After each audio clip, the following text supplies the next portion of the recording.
Soalan ketiga ini, Datuk, kita berkaitan dengan pekerjaan juru foto, Datuk. Orang yang terlibat dengan cameraman lah.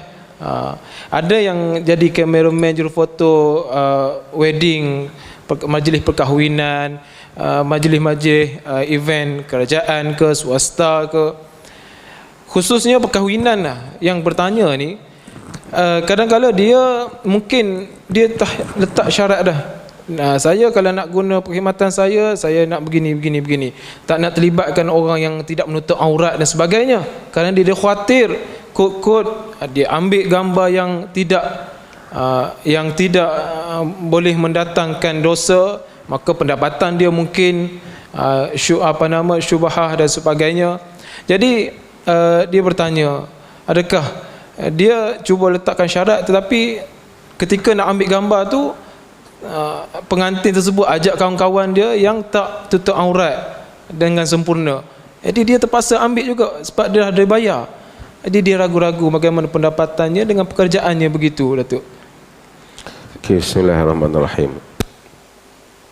Allahu a'lam. Pertama kita kena tahu tentang ulama-ulama dulu masa awal, mereka khilaf tentang hukum ambil gambar tu sendiri.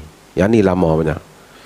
Kalau kita lihat fatwa seperti fatwa di India, fatwa ulama-ulama Saudi dahulu sampai Syekh Ibn Baz umpamanya, Ibn Utsaimin akhirnya dia ubah fatwa itu. Saya hadir kuliah-kuliah Syekh Abu Bakar Al-Jazairi. Mereka ni semua memang memfatwakan taswir tu sendiri haram. Itu fatwa mereka. Kalau kita lihat pada mereka ini, kerana mereka anggap taswir itu termasuk dalam hadis al-musawwirun asyaddan nas azaban. Orang yang di musawwirun tu yang manusia yang dahsyat diazabkan. Mereka kata termasuk kamera tu, cameraman. Cumanya setelah para ulama buat kajian dan penelitian hukum, mereka kata ini tak sama. Melukis atau mengukir tidak sama dengan snap gambar. Snap gambar ni kita tak lukis, dia gambar yang asal, dia reflect kepada kamera kita. Dia sama lebih kurang kita berdiri depan cermin, ada gambar kita. So ini hampir sekarang ni tak timbul lagi fatwa yang lama tu. Jadi fatwa yang kalau tanya fatwa orang ulama India dulu, memang bukan saja kerja ambil gambar tu pun tak boleh dah. So kita tak pakailah fatwa tu. Kita kira kita pun duk ada handphone, duk ambil gambar macam-macam. Kan? Cumanya bila ambil gambar, bila kita snap gambar, dalam gambar tu ada macam-macam. Ia melihat kepada, kita tak lukis, tapi ia adalah refleks kepada orang yang ada di tempat yang kita ambil. Jika sekiranya orang yang ada di depan tu dia tidak menutup aurat dengan sempurna dan seumpamanya, kita snap dan dia tak benarkan kita snap, ambil gambar, kita ambil juga, tentu dah haram, kerana itu hak dia dan dia tak mau dia dilihat pada tempat yang lain.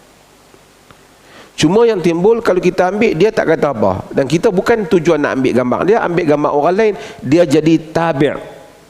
Dia dalam apa, yughtafar litabi' kan, ataupun litabi' ahkamul matbu'. Tabi' itu dia ikut hukum kepada perkara yang asal. Saya nak buat contoh kepada tuan-tuan. Kita